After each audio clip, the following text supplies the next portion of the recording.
Good day everyone. Magagawa naman tayo ngayon ng lumpiang Shanghai. We have onion, garlic, bell pepper, ground pork, lumpia wrapper, salt, magic sarap, pepper, and oil. So, mix lang natin lahat ng ingredients.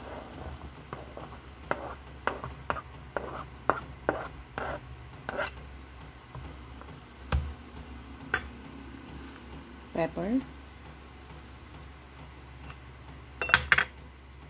magic sarap, and salt. So, mix lang natin siya.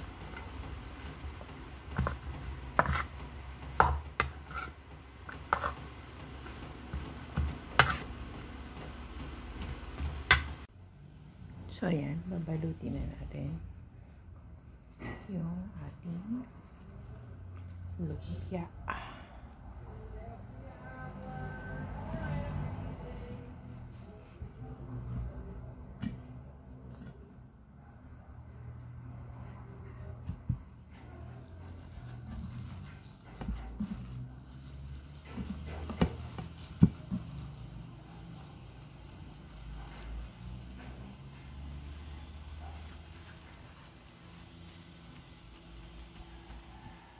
So, depende na yan sa atin kung gaano kataba yung gusto natin.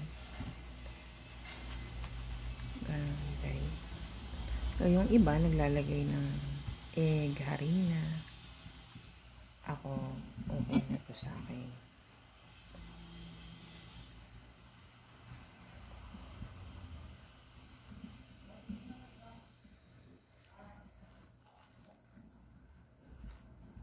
Tama ng plain meat na lang ilalagay.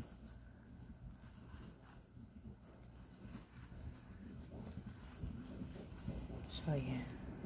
O, diba? Gandang tingnan. Nasa cut lang yan ng wrapper.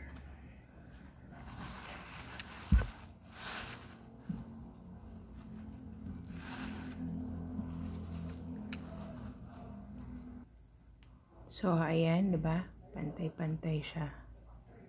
So, ganyan po yung paggawa ng lumpia natin. So, enjoy po natin. Piprito na lang siya. And then, kakainin na. Thank you for watching.